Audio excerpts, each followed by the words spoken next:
Uma família disfuncional de super-heróis cheia de traumas. Não, a gente não tá falando nem da Patrulha do Destino, nem dos X-Men. Esse universo aqui foi criado por um músico muito famoso e hoje a gente inaugura aqui no canal um novo quadro que vai falar um pouco das semelhanças e diferenças entre HQs e seus correspondentes na linguagem audiovisual. Então já aproveita, se inscreve aqui no canal, deixa um like maroto pra ajudar a gente e solta a vinheta.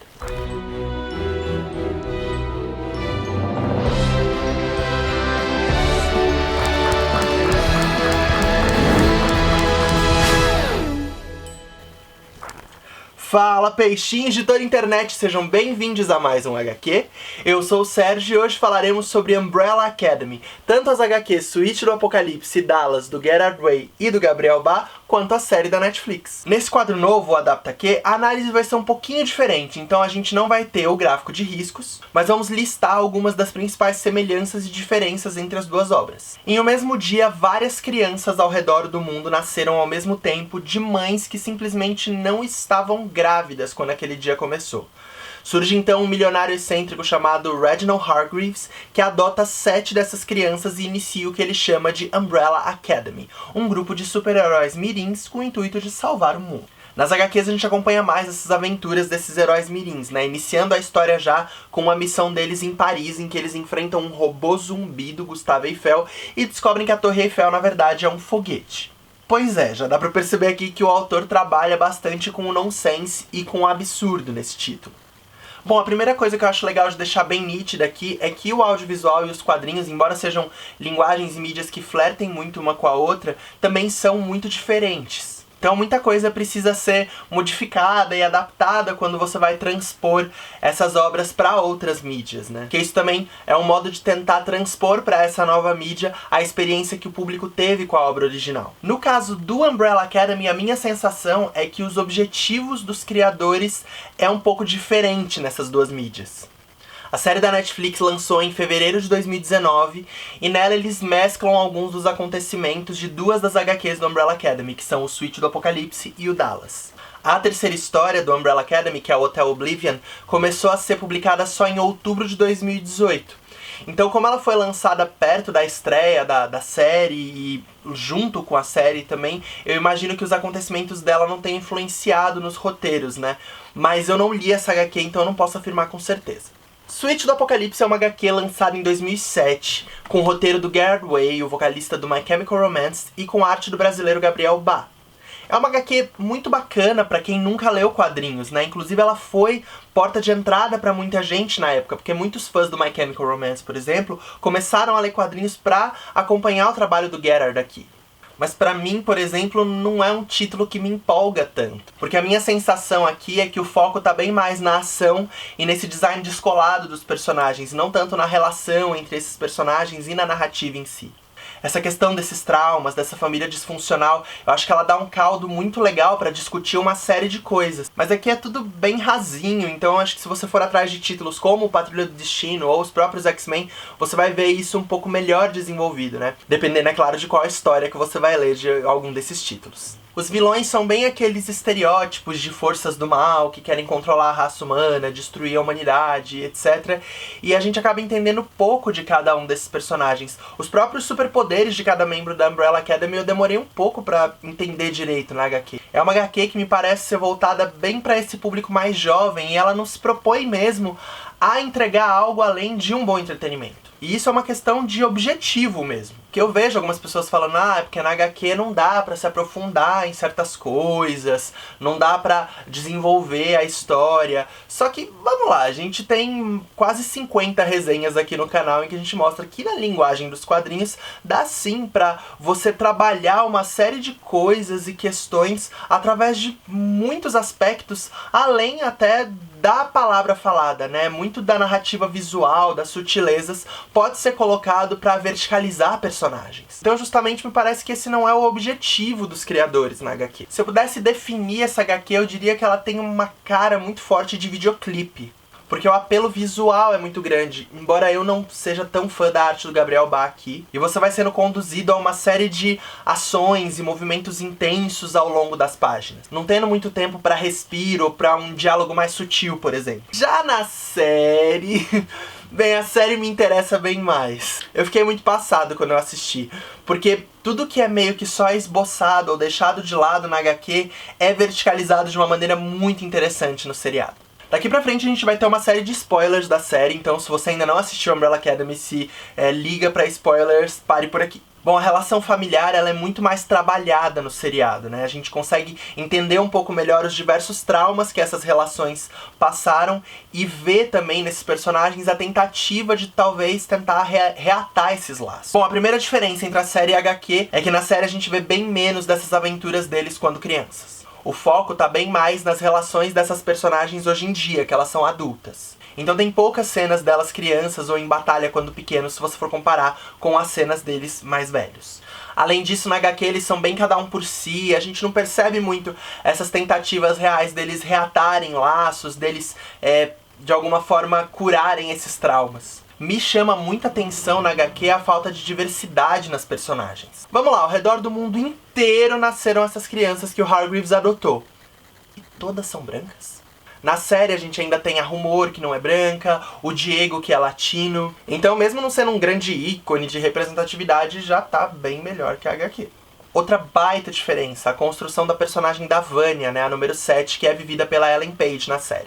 A Vanya é a única desses 7 irmãos que, teoricamente, não tem poder. O Hargreaves cria ela de alguma forma longe dos irmãos e ela não participa das missões, o que gera nela uma série de traumas e um sentimento de ser ordinária e deslocada. Ela escreve, então, uma autobiografia revelando alguns dos segredos e das controvérsias de ter sido criada por ele, e isso acaba gerando uma tensão que a gente percebe entre ela e os irmãos. Na HQ, ela é contatada por uma espécie de maestro, vampiro, que tá recrutando pessoas para formar uma orquestra apocalíptica que vai destruir o mundo. Então ele aprimora os poderes dela, né, faz alguns experimentos nela, para que ela então se torne o violino branco. Já na série a gente consegue acompanhar bem mais esses traumas que foram gerados ao longo da vida dela e essa tentativa dela de ser aceita pela família. Ela conhece um cara, o Leonard, que é o primeiro cara que de alguma forma olha pra ela com alguma admiração. E ele acaba servindo como uma espécie de antagonista que vai orquestrando coisas pra que os poderes dela comecem a se manifestar. E isso é extremamente rico, porque você vai compreendendo as mágoas que ela vai acumulando até chegar naquele ponto. E ela pode inclusive ser uma vilã incrível de ser trabalhada na segunda temporada. O Leonard também não existe na HQ, e eu tendo a gostar desses personagens, né? Por mais que eles sejam trabalhados em outros lugares também, eu gosto desses antagonistas que acabam sendo o guri incrível. Quem pegar, pegou. Que mostram um pouco dos traumas que podem ser gerados por esse culto a figuras heróicas e a expectativa de que elas sejam perfeitas, além de mostrar também essas fragilidades de querer ser especial, querer ser aceito e estar ao lado dessas figuras. Outra personagem que eu acho maravilhosamente bem trabalhada no seriado é o Klaus. Na HQ ele tem um jeitão meio gótico suave, fica sempre meio de lado, assim, a gente vê pouco desse personagem.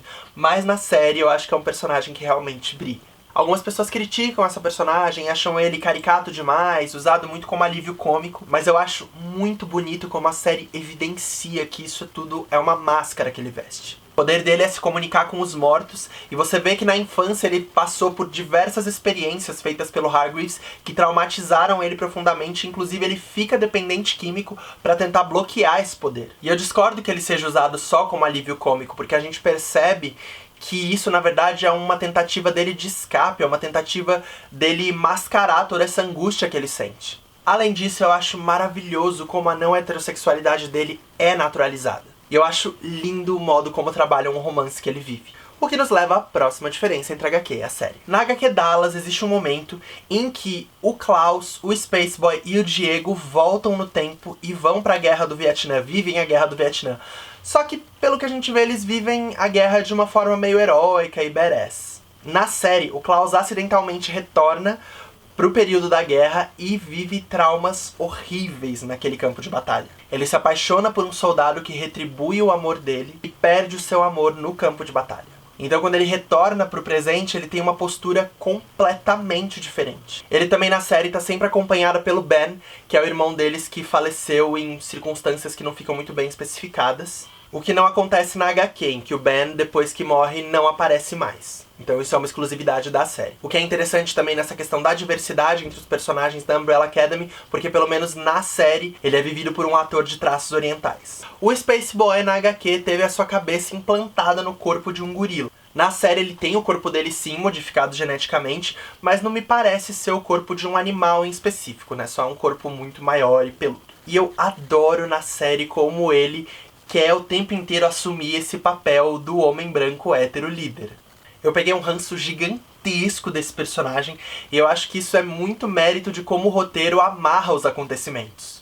Porque ele é bem esse padrão do personagem que vai ser o grande líder, né? De que tem aquela postura de Capitão América, né? Aquelas coisas. Só que ele ouve muito pouco os outros e julga sempre tá certo. Então é o reizinho do mansplaining, silencia todo mundo e faz muita cagada. Na série, o romance dele com a Rumor é um pouco melhor desenvolvido também, e ela é outra personagem que eu gosto muito. Diferente da HQ, aqui a Rumor ela é uma grande celebridade, né? Ela é uma atriz famosa. E a gente vê que a crise dela é com o uso dos poderes dela, né? Ela tem o poder de fazer com que as pessoas obedeçam ela ou que coisas aconteçam só dizendo que ouviu um rumor de que aquilo aconteceu. Ela perde então a guarda da filha, pois o pai vê ela usando o poder dela na filha, e ela acaba sendo assombrada ao longo da série por essa imagem de manipulador e por essas crises que ela vai tendo. O Diego na série também é muito melhor trabalhado, porque ele veste essa máscara de vigilante durão, mas você consegue ver, por exemplo, a relação de carinho que ele tem com a mãe deles, que é uma androide construída pelo Hargreaves para cuidar deles. E ele tem também um romance com uma detetive que mostra que ele se preocupa com outras pessoas e de alguma forma constrói laços com outros, né? É bem novelão em alguns aspectos, mas eu adoro novelão.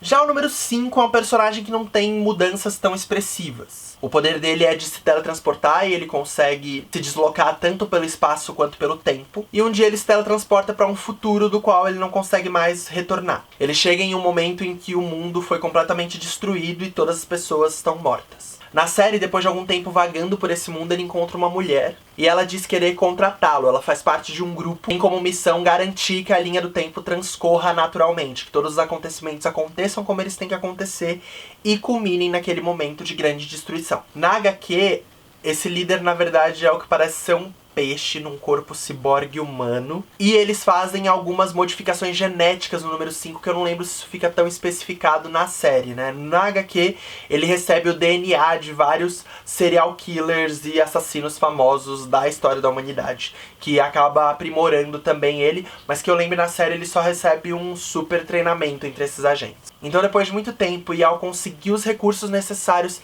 ele decide voltar no tempo e tentar parar o apocalipse, fazendo com que vários colegas agentes dele vão atrás dele para impedi-lo. Aí que entram outros dois grandes personagens que são Hazel e Chacha. Na HQ são dois caras grandes assassinos que saem por aí usando umas máscaras de bichinhos fofos e matando gente. É divertido, mas na série esses personagens são ótimos. São um homem e uma mulher que são assassinos excelentes e usam essa espécie de capacete com essas carinhas fofas. Na série a gente acaba tendo contato com alguns dos anseios desses personagens também. O Hazel até se envolve num romance com a moça do Donuts, que eu acho que é realmente muito fofo o modo como aquilo é trabalhado. Porque percebam, o que mais tem nessa série é o quê? Parzinho romântico. E isso não me incomoda. Aliás, adoro. Se é bem trabalhado, ok.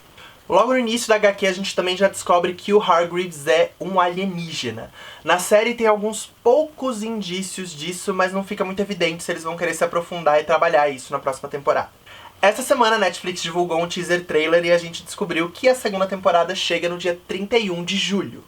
Não sabemos muito o que esperar, já que não tem mais tantas HQs para eles se basearem, e o fim da série vai para um lugar bem diferente de para onde os acontecimentos apontam nas HQs. Mas a gente finaliza a primeira temporada da série com eles voltando a ser crianças, né? Parece que eles vão voltar no tempo. Então é provável que na próxima temporada a gente veja um pouco mais dessa juventude deles, né? Que não aparece tanto na primeira temporada.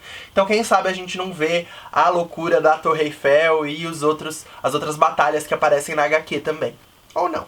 Uma última coisa que eu queria ressaltar na série é a trilha sonora. Eu sou apaixonado pelas músicas e eu acho que o modo como elas são inseridas na ação é um baita tributo à HQ. Porque esse HQ tem essa cara e esse ritmo de videoclipe, as sequências de ação da série são videoclipes sensacionais. Eu acho que é um dos grandes charmes dessa série. Enfim, pra mim a série funciona bem mais que a HQ, porque na série a gente consegue se importar mais com esses personagens. Eu sinto falta de uma verticalização mínima dessas personagens na HQ, para que a gente possa se importar mais com elas e com os desdobramentos das ações e dos sacrifícios que elas vão ter que fazer ao longo da sua jornada. E eu entendo que talvez esses não sejam os objetivos dos autores, mas aí então é uma obra que não me interessa tanto e eu percebo que eu realmente não sou o público-alvo. Bom, esse foi um apanhado geral das principais diferenças e semelhanças entre Umbrella Academy, a série e as HQs. Me parecem obras para públicos-alvos um pouco diferentes, então acho legal esse exercício de observar o que dialoga com você em cada uma dessas mídias e o que não. Deixem aqui nos comentários as percepções que vocês tiveram lendo a HQ, vendo a série, o que acham, o que concordam, o que discordam. E esperemos agora muito ansiosos a segunda temporada, dia 31 de julho. Queria lembrar pra quem puder que a gente acabou de completar 1 ano de campanha no Catarse recorrente, então se você quiser ficar mais próximo da gente, entrar na comunidade onde está toda a equipe de todos os nossos programas, onde a gente posta conteúdos adiantados, faz algumas lives exclusivas, considere apoiar a gente, é só entrar em catarse.me/marégeek. E mesmo que você não possa ajudar financeiramente, só compartilhando os nossos vídeos, curtindo eles aqui, isso já é uma grande ajuda pra gente, então muito obrigado. Se você gostou desse vídeo, não esquece de clicar em curtir aqui embaixo, compartilhe com seus migs e se inscreve no canal da Maré Geek, pra ficar sempre por dentro de todo o conteúdo que a gente lança. Então é isso, pessoal, muito obrigado e até semana que vem!